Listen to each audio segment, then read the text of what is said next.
Welcome back. To remember, our top stories can be found on our website, channelstv.com, and on youtube.com/channelsweb. Log on to m.channelstv.com to view us live on your mobile device. You can also download the Channels TV app for Android, iOS, and Windows phones from their respective stores. Besides the news and updates, the Channels TV app has an eyewitness feature. We encourage you to use it to share those pictures, videos, or news of happenings around you.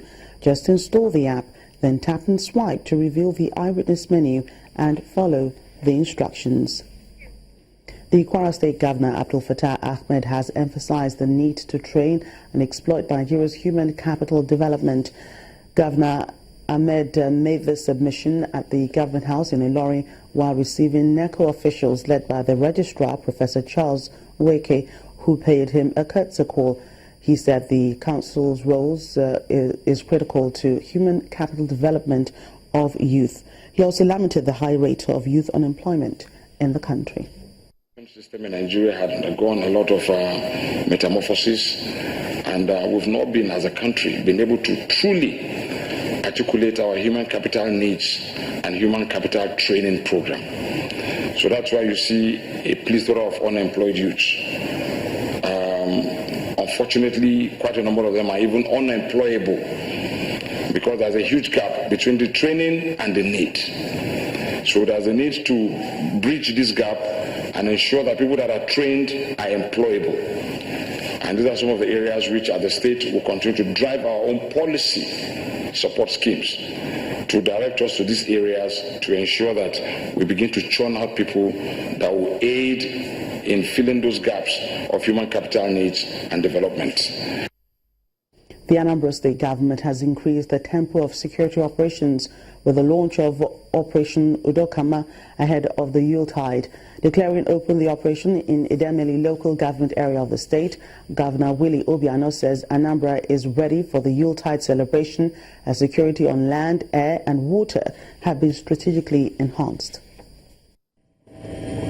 Anambra State's Operation Pochapo, a joint security operation involving the police, army, navy, National Drug Law Enforcement Agency, Civil Defense Corps, Federal Road Safety Corps, and the Community Vigilante.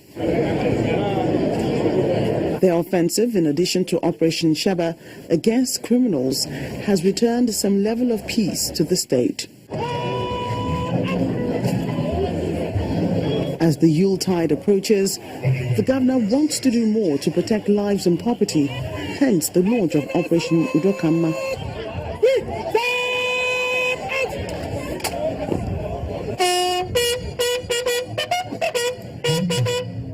With a sense of pride, the governor takes salute from the Police Guard of Honor, led by the Assistant Inspector General of Police in charge of Zone 9.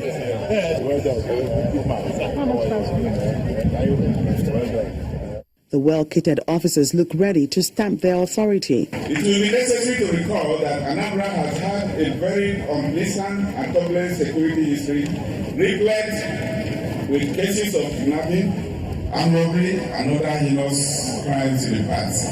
The story, however, changed in 2014. When His Excellency Dr. A.B.U. took over the mantle of leadership in the state and gave marching orders to the security agencies to arrest the trend. From 2014 till now, Anambra has continued to improve its security with uncommon commitment and zeal by all security agencies.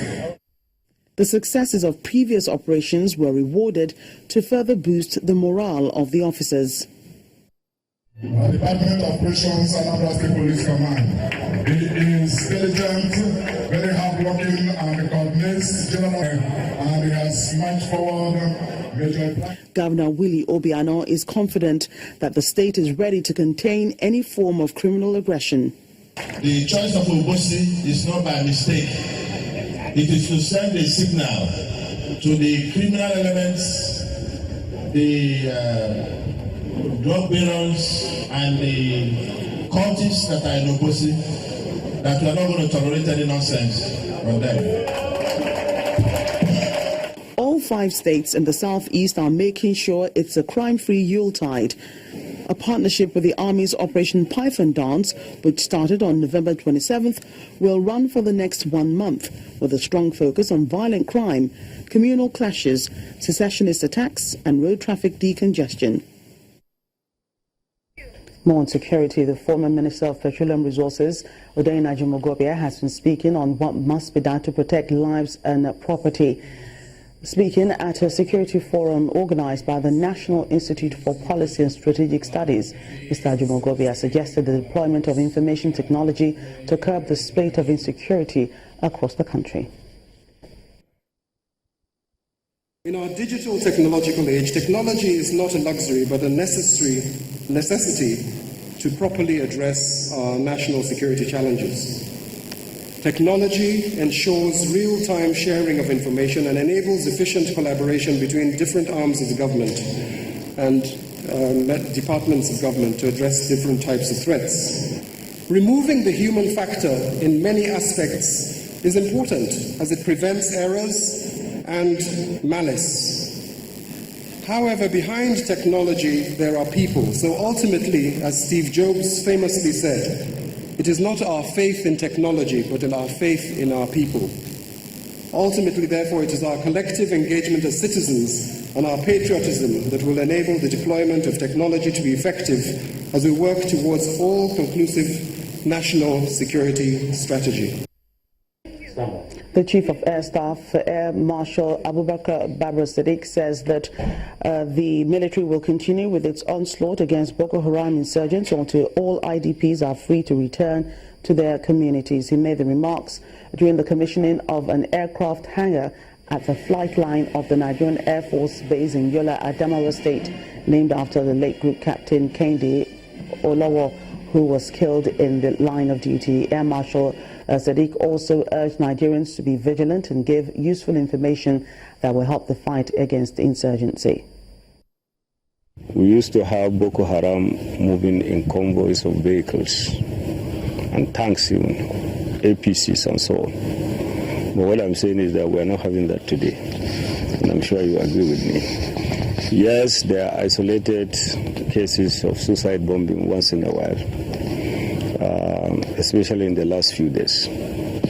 These are all signs of desperation of a group that has actually been made totally insignificant. It's very unfortunate that we lost lives, but again, in every insurgency, sometimes you have these kind of things happening. But what I can tell you and assure Nigerians is that we are doing everything humanly possible to make sure that we do not see these incidents at all. It is equally important that Nigerians should realize that they have a very, very crucial role to play. A fighter aircraft cannot spot a 13-year-old girl carrying explosives. The only means of getting that information is from Nigerians. The Nigerian Navy has reiterated its commitment towards capacity building of women, both in the military and civilians across the country, in order to meet up with their counterparts in other developing countries. To this end, the command has opened up a center aimed at empowering and training women in different skills, as well as availing them all necessary information needed to be abreast with their fundamental human rights. A wife of the Chief of Naval Staff and President of Naval Officers' Wives Association, Teresa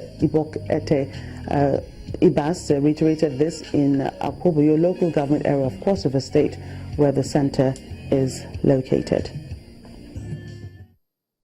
To NOAA members in Calabar, it is often said, to whom much is given, much is expected.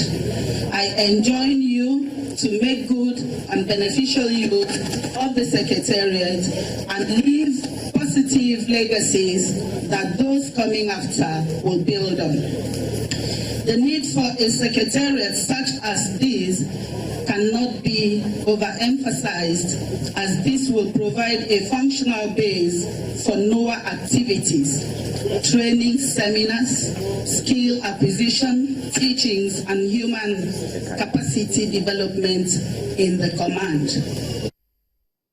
When we come back on the program, the federal government says it's still open to dialogue in order to stop hostilities in the Niger Delta region. That's in a moment. Please stay with us.